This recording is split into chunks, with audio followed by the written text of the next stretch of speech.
Welcome to Have You Read It, the channel where we bring books to life one summary at a time. Today we're tackling a hefty one, folks. A Promised Land, the first volume of Barack Obama's presidential memoirs. Clocking in at over 700 pages, this book isn't a light beach read, but it's a rewarding journey through history, policy, and the very personal story of a man grappling with the weight of leadership. Obama starts by setting the scene, describing his favorite part of the White House, the West Colonnade, a walkway connecting the residence to the Oval Office. He paints a vivid picture of his daily commute, the changing seasons, and the quiet work of the groundskeepers tending the Rose Garden. This space becomes a canvas for his reflections on the presidency, the weight of history, and the unexpected path that brought him there. It serves as a recurring motif throughout the book, a place of reflection amidst the whirlwind. We then rewind to Obama's childhood. He talks about his non-political family, his Midwestern grandparents, Toot and Gramps, who moved to Hawaii seeking a slower pace of life. His mother, Ann Dunham, however, is a different story, a fiercely independent woman with strong opinions, though not politically active. Obama details his struggle to understand his racial identity as a mixed-race child. He talks about his absent father and the search for belonging that fueled his intellectual curiosity. Books become his refuge. He dives into literature, devouring everything from Dostoevsky to Ellison, searching for answers to questions about race, class, and the nature of social change. He's drawn to social movements, inspired by figures like John Lewis and Bob Moses. He enrolls at Occidental College, where he begins his political awakening, but remains skeptical of conventional politics. Obama then moves to New York and transfers to Columbia University. He lives a monastic life, grappling with questions of race, identity, and the American ideal. He wrestles with the tension between working within the system and pushing against it, a theme that resonates throughout the book. He finds that questioning his assumptions is one of the things that may have saved him from becoming a full-blown crank. He describes how he purged his softness with a regimen of self-improvement. Community organizing becomes his next step, a chance to get out of his own head and work with real people on real problems. He paints a picture of Chicago, a city grappling with deindustrialization, white flight, and entrenched inequality. His experiences there shape him, teaching him about the power of community, the decency of ordinary people, and the challenges of working outside the system. He learns to listen, to persuade, to rally people, and to lose. He recognizes how the movement to elect Harold Washington as Chicago's first black mayor shifted the dynamics of the city and planted a seed in his mind of someday running for office. He attends Harvard Law School, becoming the first black president of the Law Review. He describes the uncertainty and self-doubt he felt despite the opportunities presented to him. He meets Michelle Robinson, a young lawyer assigned to mentor him. Their courtship and eventual marriage are detailed beautifully, a story of shared values, fierce arguments, and complementary strengths.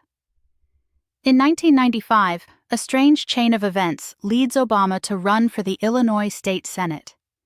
He chronicles the bare-bones campaign operation, petition gathering, Michelle's reluctance, his mother's illness, and the betrayal by his original endorser, Alice Palmer, who re-enters the race.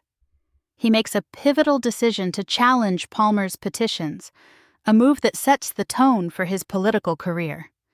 Obama's time in Springfield is marked by the frustrations of being in the minority party. He describes the transactional nature of politics, the cynicism of his colleagues, the lessons learned, and the challenges of balancing work and family life with the birth of his daughters, Malia and Sasha. He talks candidly about the strain on his marriage, the exhaustion, and the question of whether it's all worth it.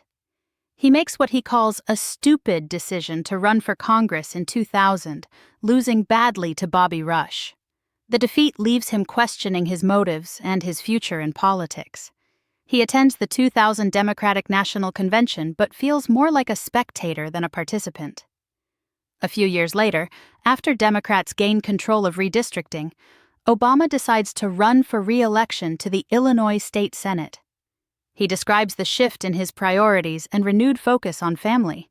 He begins to develop a vision for a different kind of politics, one that bridges America's racial and geographic divides. He concludes that the best way to do so is to run for the U.S. Senate. His 2004 U.S. Senate campaign takes off unexpectedly. He wins the Democratic primary by a landslide. He's invited to deliver the keynote address at the Democratic National Convention, where his speech, The Audacity of Hope, catapults him onto the national stage. He cruises to victory in the general election. As a U.S. Senator, Obama focuses on constituent services and builds relationships with colleagues. He travels overseas, witnessing firsthand the impact of U.S. foreign policy. Then Hurricane Katrina hits, and he's forced to confront the realities of racial inequality and government inaction, pushing him to end his moratorium on national media appearances. He's further troubled by a visit to Iraq and what he sees as a pattern of poor policy decisions. By 2006, the idea of him running for president in 2008 becomes more plausible. Despite his initial reluctance, he's encouraged by advisors, mentors, and even his wife to explore the possibility. He describes the challenges of mounting a campaign against more established candidates like Hillary Clinton and the internal conflict he feels about the demands of such a race on his family. He discusses his fears of winning.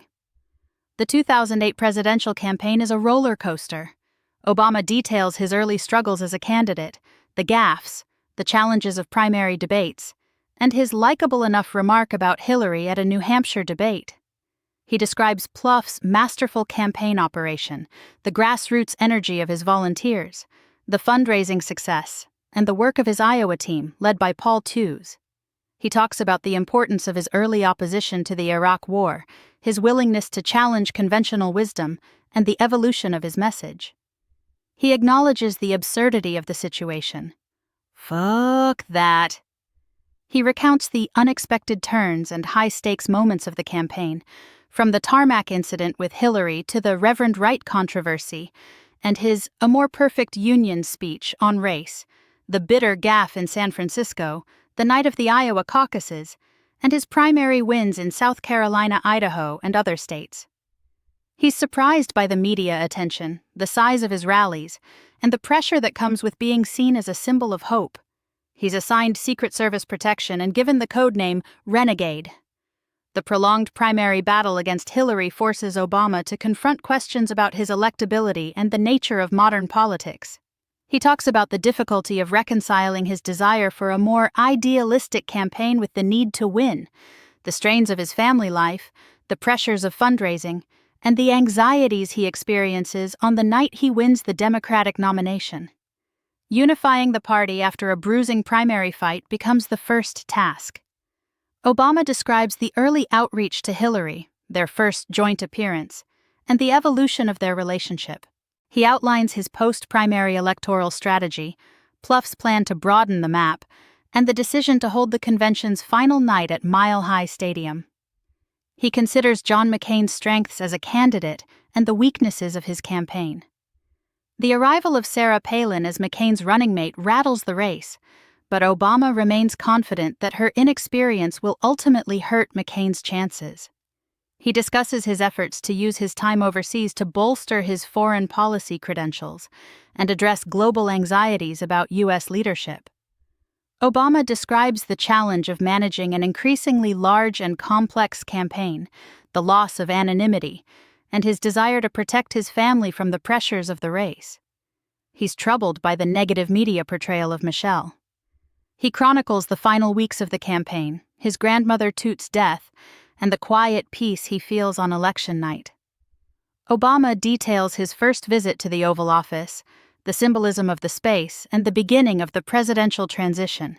He describes the challenges of forming a new administration, the pressures of an economic crisis, and the appointments of Rahm Emanuel, Tim Geithner, Larry Summers, Robert Gates, Hillary Clinton, and other key cabinet and staff members. He talks about the family's adjustment to life in the White House, the routines, Michelle's efforts to insulate their daughters from the pressures of their new life, the move to Washington, the inauguration ceremonies, and the surprisingly ordinary moments that punctuate extraordinary events. He describes the terrorist plot against his inauguration. Obama's first weeks in office are a whirlwind. He chronicles the flurry of early policy initiatives, the signing of the Lilly-Ledbetter Fair Pay Act, and the challenges of managing a massive bureaucracy. He's forced to confront the worsening economic crisis, outlining the grim realities his team is facing, and the plans for a recovery act. He describes the growing political polarization in Washington, the history of the filibuster, and the difficulty of getting any legislation passed without Republican support. Obama details the ongoing work to stabilize the financial system, the arguments for and against nationalizing the banks, and the decision to apply a stress test to the nation's largest financial institutions. He describes Tim Geithner's disastrous first press conference as Treasury Secretary, the fallout from the AIG bonuses, his White House meeting with Wall Street CEOs, and the need to find a way to keep the auto industry afloat. Obama chronicles his first address to a joint session of Congress, the challenges of balancing policy and politics, and the continuing stream of crises that his administration is facing, from a possible pandemic flu outbreak to the need to fill a vacancy on the Supreme Court. He talks about the difficulties Michelle experiences adjusting to her new role as First Lady, and describes the unusual normalcy of his family's life inside the White House, the support he finds from friends and staff, and the ways in which he tries to de-stress and maintain a connection to the world beyond the presidential bubble. He recounts the decision to close Guantanamo, the challenges of managing terrorist threats, and the appointment of John Brennan. He details the complexities of framing a new counterterrorism strategy, the work involved in declassifying documents, and the decision to give a major address on the United States' approach to terrorism and another to the world's Muslims. He describes his first visit to Saudi Arabia, the meeting with King Abdullah, and the editing of the Muslim speech, which he delivers in Cairo. He talks about the power of symbols in diplomacy, his visit to Buchenwald with Elie Wiesel, and the Normandy commemoration. Obama chronicles the fight to pass the Affordable Care Act, the challenges of building consensus in Congress, the negotiations with industry leaders, and the Tea Party's opposition to the bill. He wrestles with the political risks involved and talks about his personal motivations for pursuing reform, recalling his mother's illness. He recounts the disastrous moment in a press conference when he suggests Cambridge police acted stupidly in arresting Henry Louis Gates Jr., the fallout, and the beer summit. Obama describes Ted Kennedy's death, the challenges of merging the House and Senate healthcare bills, and the devastating loss of the Massachusetts Senate race. He's forced to consider scaling back the legislation but pushes forward despite the political odds, buoyed by Nancy Pelosi's commitment. He confronts Republican attacks during a televised meeting with House GOP members and ultimately signs the ACA into law. Obama details the origins and causes of the financial crisis, the explosion of the subprime mortgage market, his early warnings from a Wall Street friend, and the steps his administration takes to reform Wall Street, including the passage of Dodd-Frank. He describes the political challenges, the opposition from the banks, and the divisions within the Democratic Party about how to regulate the financial industry. He chronicles the Deepwater Horizon oil spill and the steps taken to manage the crisis. He talks about the challenges of deepwater drilling, the failure of BP's efforts to seal the leak, the criticism of the Minerals Management Service, and the rising public anger directed toward his administration. He explains his decision to authorize new offshore drilling leases in an attempt to salvage climate change legislation. Obama recounts the work his administration is doing to promote clean energy initiatives, including raising fuel efficiency standards, and the challenges of getting climate legislation passed by Congress. He describes the Copenhagen Summit, the divisions between the United States, Europe, China, and other developing countries, and his last-minute intervention with Premier Wen Jiabao that resulted in an interim agreement. The book ends with Obama reflecting on the challenges of his second year in office, the growing political polarization, the loss of anonymity, the pressures of the job, and the need to find ways to reconnect with the American people. He describes the ways in which he finds refuge from the stresses of the presidency, his family life inside the White House, Michelle's adjustments, the arrival of Beau, and his decision to quit smoking.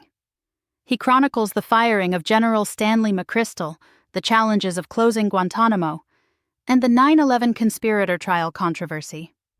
He talks about the Ground Zero mosque incident and the Tea Party's growing influence, as well as the rise of birtherism and the way in which Donald Trump uses it to catapult himself onto the national stage. Obama describes the final arduous process that led him to authorize the raid on Osama bin Laden's compound in Abbottabad. Key takeaway: the presidency is about navigating complexities, balancing competing priorities, and making tough decisions with imperfect information. It's a job, not a destiny. And progress, both in politics and in life, requires resilience, persistence, and an ability to maintain hope in the face of long odds. Fired up, ready to go. Yes, we can. The world is complicated, that's why it's interesting. Sometimes you just do what needs to be done. The audacity of hope. Thanks for watching. Make sure to give this video a thumbs up and hit that subscribe button so you never miss our next book dive.